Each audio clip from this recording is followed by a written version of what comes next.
Hey guys, I just need to update you on this episode really quick. I recorded it. I have no idea what's happened to the audio. I apologize that it's not a better recording. I am working on my audio equipment, so please forgive me for this episode. It's actually a good episode. I don't know what happened. Next week will be better. Thanks for listening.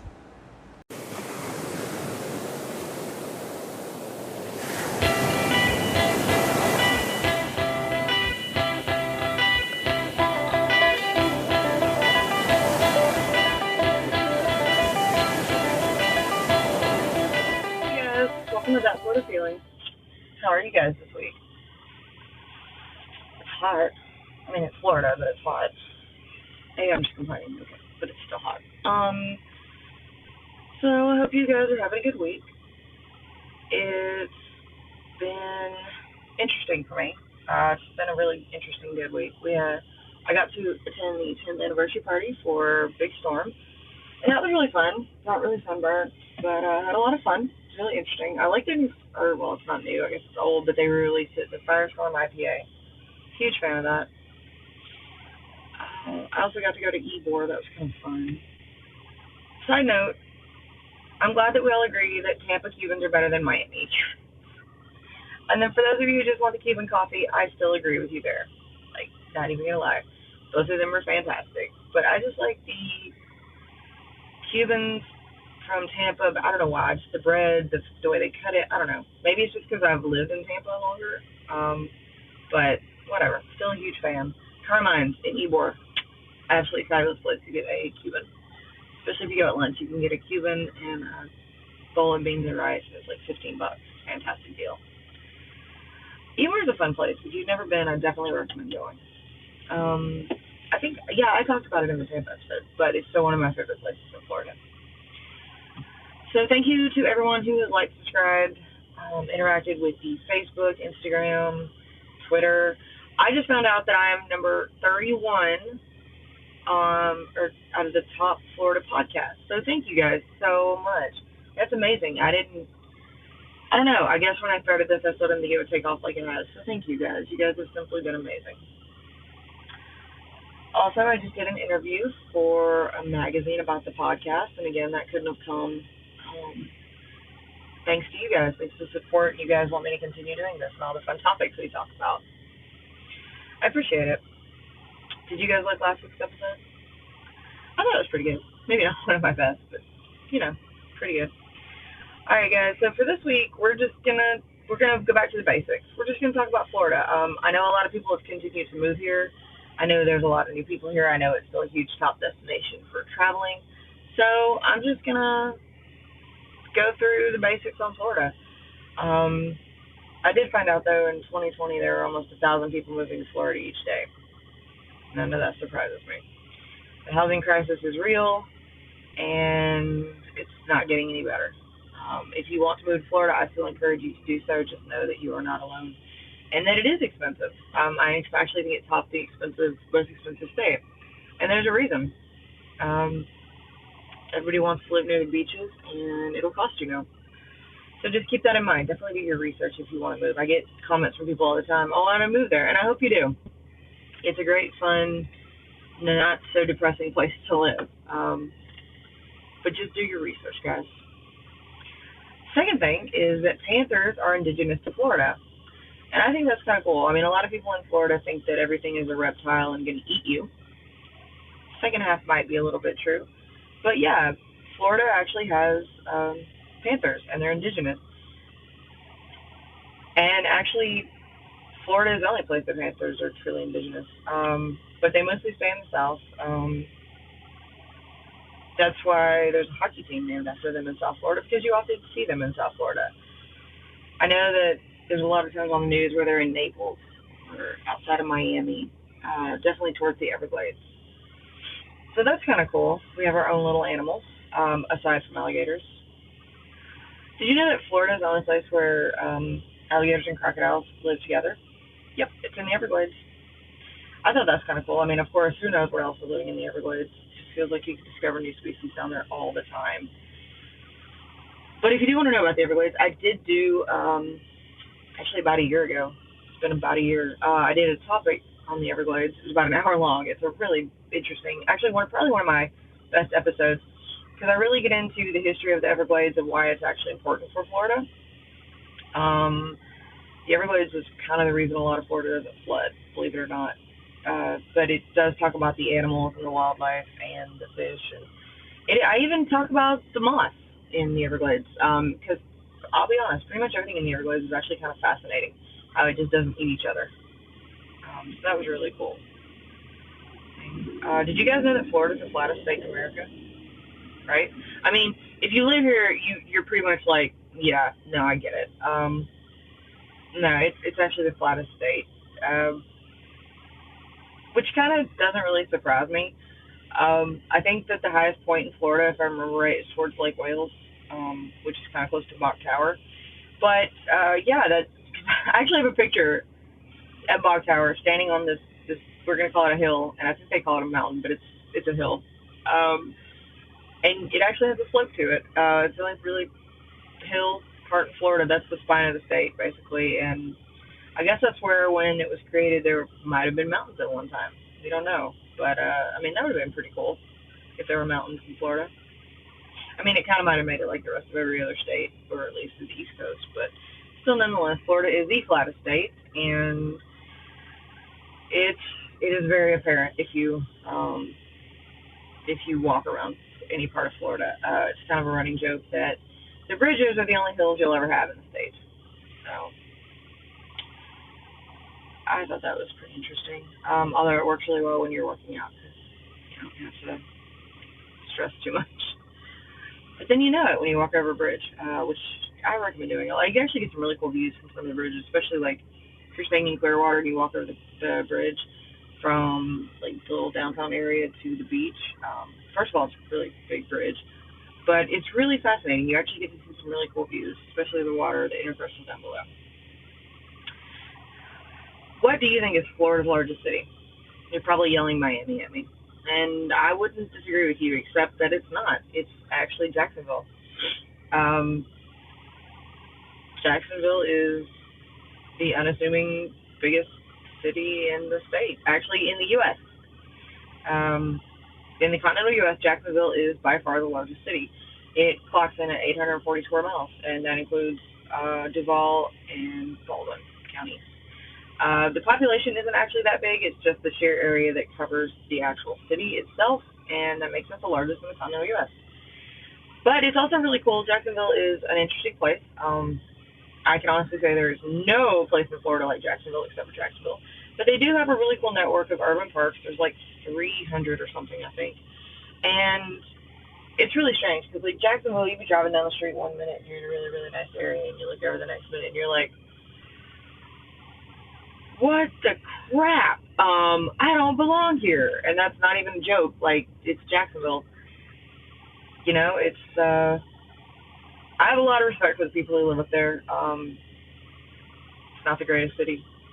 Doesn't have the greatest infrastructure.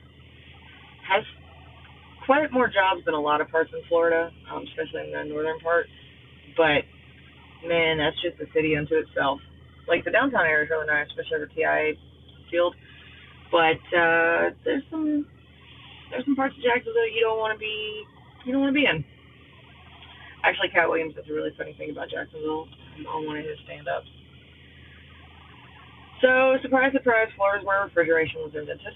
No one is surprised at that, especially if you live here, because, well, it's hot. It's always hot.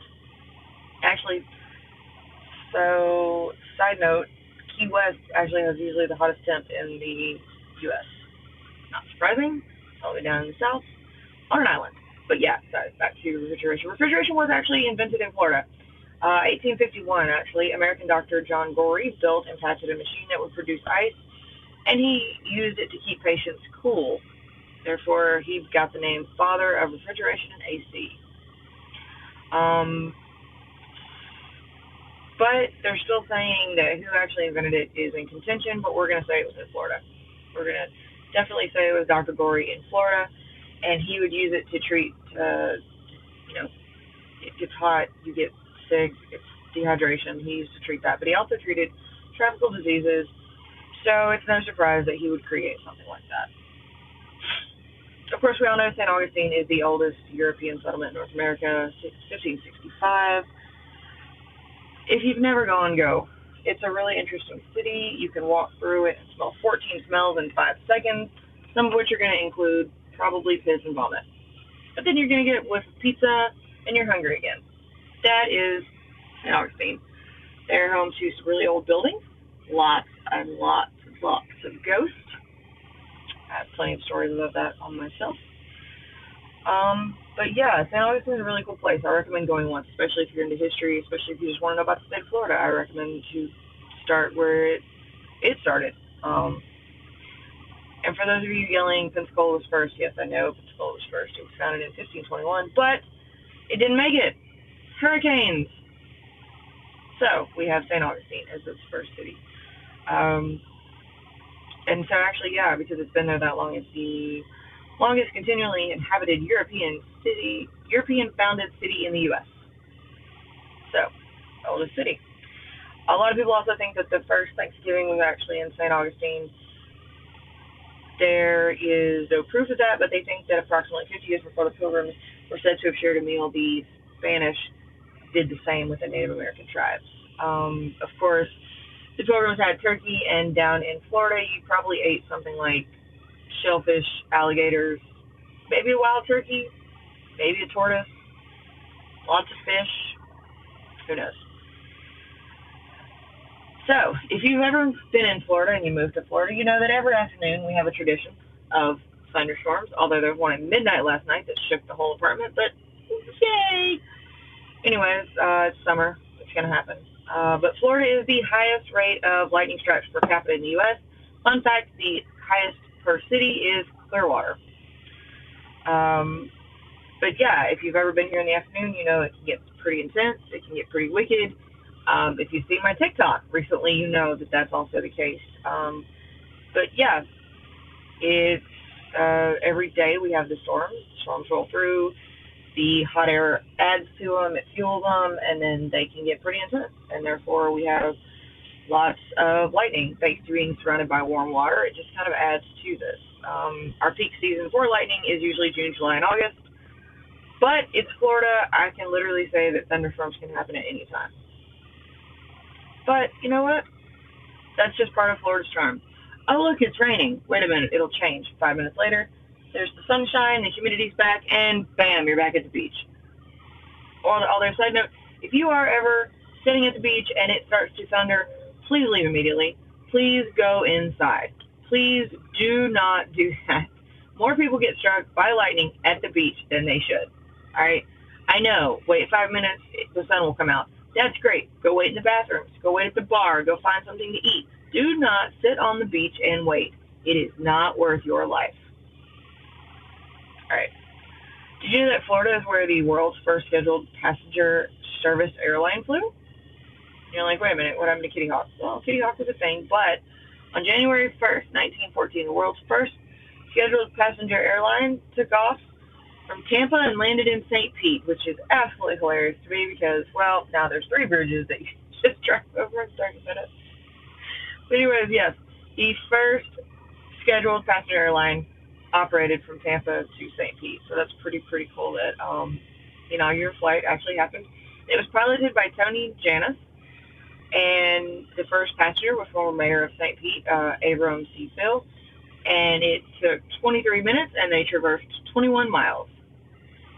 I thought that was a really cool thing, that was the first flight, that we now drive over these bridges. But it's okay. Do you know what Florida's official state gem is? It's Moonstone. Do you also know that Moonstone isn't actually found in Florida? I think it's great. In 1970, Moonstone was designated the official state gem, despite the fact that it isn't found naturally in Florida and or on the moon. But the reason was simple. When Neil Armstrong and Buzz Aldrin landed on the moon on the Apollo 11 spacecraft, the flight had launched from the Kennedy Space Center in Brevard County. So in order to commemorate that Florida was in on this giant step for mankind, they made Moonstone the official state gem. I also know that they just changed the official state pie to key lime, and I believe the official state dessert is strawberry shortcake. Both of those pay homage to the amazing strawberries that come out of Plant City and the wonderful key lime pies that come out of Key West.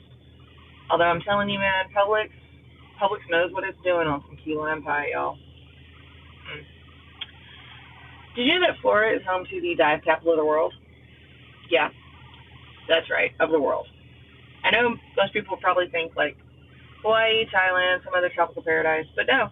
Key Largo is actually actively believed to be the diving capital of the world. And there's good reason. I talk about the Florida Keys a lot. In fact, I have a whole episode on the Florida Keys. It's actually one of my top played. I did it also about a year ago. And I talk about every key in the chain. And yeah, they're absolutely beautiful, breathtaking islands that offer incredible recreational activities that include diving. For instance, Key Largo runs from mile marker 90 to 112, and it offers an entire underworld, just beautiful underwater world that you can explore. There's sunken ships, statues, and coral reefs, and it's really the stuff that makes you believe that there are other places out there. Like this whole underwater is just its own world of itself, and it's just so cool to explore.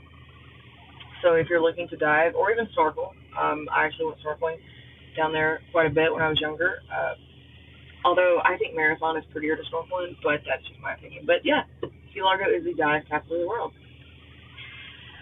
And Sarasota is home to one of the only Amish beach resorts in the world. I know, right? Amish beach resorts probably doesn't belong in the same sentence. But yeah, Pinecraft, which is Sarasota's Amish area, has a spacious hotel and a resort, and there's workshops, beards, bonnets. And it's just like a resort, but it's for Amish. I think that's kind of cool. Now we all know that if you've been to Florida, you've seen the names and you've probably mispronounced the names, much like the rest of us, until we live here and we hear people say it, or we get made fun of for how we said it, and we correct ourselves. But not all of Florida's names are beautiful. Not all of them are Sarasota or Hialeah. We have names like Boca Raton, which literally translates to rat's mouth. Yep. And of course, like I said, there are plenty of cities with stranger names and stranger origins, but Boca Raton is one of the more unfortunate names. The name is derived from Boca de Raton, which is the Spanish term for rat's mouth. And the name appeared early in the region because of the sharp-pointed rocks that gnaw at ships' cables, and therefore they named it Boca Raton, and the name has stuck ever since. Right? Literally. Did you know that Florida, among all of its accolades, is also home to the world's smallest post office? I've actually talked about this post office in my Everglades and in talking about the Swamp Babe. It's in Okeechobee, which is off Alligator Alley, just east of Naples, inland a little bit. And yeah, the smallest U.S. Postal Service is in Okeechobee. It is a whopping 61 square feet, and it was once a storage facility before becoming the post office. Yeah. And it's still actually a post office to this day. I don't know. Yeah. It functions, I guess. You gotta do what you gotta do. This is my Florida Man for the day. Did you know that a Florida man owns the world's largest collection of fossilized poop in the world? That is right, I said poop. Yeah. Yep. A man who calls Florida home has the world's largest collection of fossilized poop. He has over 1,277 pieces from 8 different countries and 50 different states, and it is now housed in the South Florida Museum. The original collector, though, is out of Jacksonville, and he started collecting coprolites, or fossilized poop, as a freshman in university. He feels it is humorous, but now he has grown to see that these fossils are actually really important, and they are, I guess, if we want to live the diet of dear mythological creatures, people that came before us. So, I guess poop can be important. Yeah, no, Florida's home to a lot of interesting things. Did you know that Florida actually is the spot of its own coup? Yeah, the Florida Keys declared independence in 1982 for a whole 2 minutes. That's right, they seceded and declared independence. Um, and yeah, so on April 28, 1982, U.S. Mayor Dennis Wardlow declared independence from the U.S. He was anointed the Prime Minister of the newly established the Conch Republic. And in the most Florida move ever, declared war on the U.S. Ultimately, it ended with a fizzle and not a boom. Residents enjoyed playing pretend. The roadblock. There was actually a roadblock. There was a roadblock for a whole 2 minutes. Order was restored, and 2 minutes later, they were back to being part of the U.S. I guess it's the shortest independence ever. Did you know that Carabel, Florida is home to the world's smallest police station? Yeah. The city of Carabel Police Department is just like any other place, except that it is a very tiny police station. On March 10th, 1963, the world's smallest police station was constructed. How small, you ask? A single phone booth. Yes, a single call box. So the reason that they did it is because initially they had problems with people making unauthorized long distance calls on the phone, and they moved it. But yeah, they have the world's smallest police station, a single call box. That's kind of Florida for you, I think. Really, yeah. You know, I would be pissed if I was that cop that had to go answer that phone in the rain. I'd be mad. Come on now, it rains every day. You should be a little bit. Make it 2 phone booths or make it 1 big one, you know. And I'm gonna end with something that I have had talked about on a couple episodes. This was actually a request. Do you know that Florida is home to a mythological creature? Yes, that's right. We have our own Bigfoot, or as we refer to him, the skunk ape.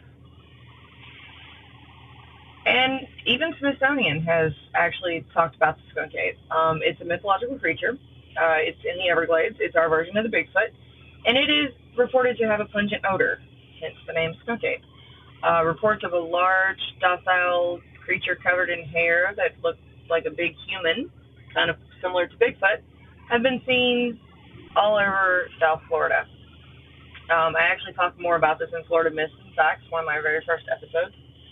And I have been in South Florida, and there are things that yell in the night, and I don't think I'm going to go running after them to find out if it is the skunk ape, but it wouldn't surprise me if something, like I said earlier, living in the Everglades hasn't been discovered yet. So, a couple Florida facts for you, those of you who are new to the podcast and or Florida. And of course, Florida has some really cool things, like we do get the most consecutively sunny days recorded. Our beaches are beautiful, and it is a nice, fun place to be. So I hope you've enjoyed this short Florida Facts podcast. I feel like I should probably do one every once in a while so that everybody can see how much fun it is to be in Florida. All right, guys, I will see you all next week. Stay hydrated, and as always, that's your daily dose of sunshine.